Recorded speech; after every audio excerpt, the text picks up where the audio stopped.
আসসালামু আলাইকুম প্রিয় বন্ধু সকল। আবারও চলে আসলাম হযরত দাউদ আলাইহিস সালামের পরীক্ষার ৯ নম্বর পর্যায় নিয়ে।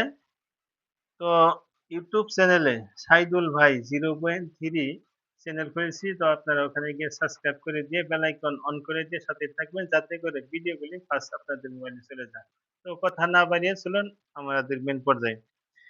হযরত সুলাইমান আলাইহিস সালাম বললেন, আব্বাজান, বাতাসকে ধরে এনে হাজির করা সহজ কাজ। আপনার দোহাই এর জন্যে যথেষ্ট। দোয়াই যথেষ্ট। আপনি খোদার কাছে দোয়া করুন, আল্লাহ তাআলার হুকুমে বাতাসে সরিল হবে এবং সে নিজে আপনার দরবারে হাজির হবে। আমার ভয় হচ্ছে যে পাছে কিয়ামতের দিন খোদার কাছে এই জন্যে আপনাকে জবাবদিহি হতে হবে।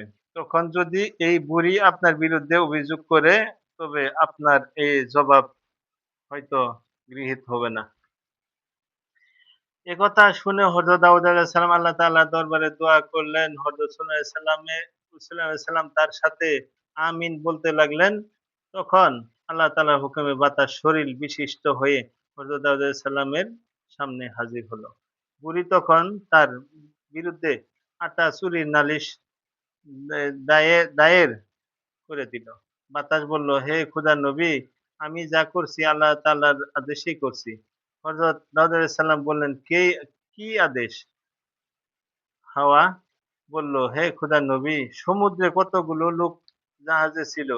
জাহাজে ছিদ্র হয়ে তা ডুবার উপক্রম হয়েছিল।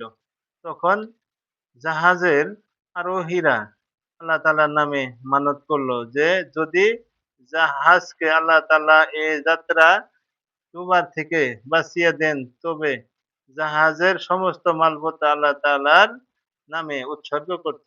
দিন দুঃখীদের দিয়ে দেবে। দুঃখী দিন দুঃখীদের দিয়ে দিবে। তখন আল্লাহ তাআলা আদেশে আমি এই বুড়ির আটা নিয়ে সেই জাহাজের গর্ত বন্ধ করি এবং তা ডুবার থেকে বেঁচে যায়। তারপর সে জাহাজ কিছুদিন পর কূলে ভেসেছে। হযরত দাউদ আলাইহিস সালাম তখন খবর পেলেন যে একখানি জাহাজ সমুদ্রের তীরে এসে নোঙর করছে।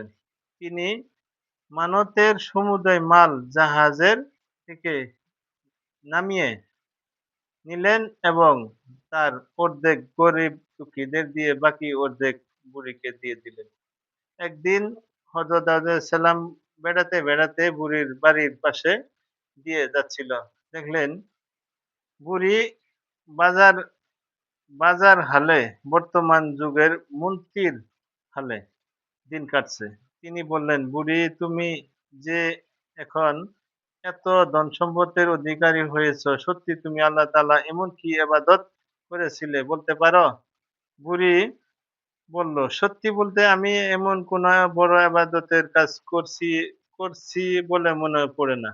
তবে ছোট্ট একটা সওয়াবের কাজ করেছিলাম বলে মনে পড়ে। তা হলো এই যে একদিন একজন ভিক্ষুক আমার কাছে এসে কিছু চাইলো। সে বলল, আমি বহুদূর থেকে বহুদূর থেকে আসছি এবং আমি ভিক্ষা আমি খিদেতে তেষ্টায় কাতর হয়ে পড়ছি। এই সময় আমার কাছে বিশেষ কিছুই ছিল না। মাত্র এক টুকরো রুটি আমার কাছে ছিল। আমি তাকে দিয়ে দিলাম। সে তা খেয়ে বলল, আমার পেট ভরে নেই। আমাকে আরো কিছু দাও। আবার বড় খিদে পেয়েছে। আমি তাকে বললাম, আচ্ছা অপেক্ষা করো। আমি গম পিষে তোমাকে রুটি বানিয়ে দিচ্ছি। তো আমার ৯ নম্বর হযরত আলাইহিস সালামের পরীক্ষার সমাপ্তি দিচ্ছি। ওই এই ৯ নম্বর পর্যায়ে সমাপ্তি দিয়ে ১০ নম্বর পর্যায়ে শোনার আমন্ত্রণ জানিয়ে আজকের মতন বিদায় নিচ্ছি। সবাই ভালো থাকুন, সুস্থ নিরাপদ থাকুন। খোদা হাফিজ।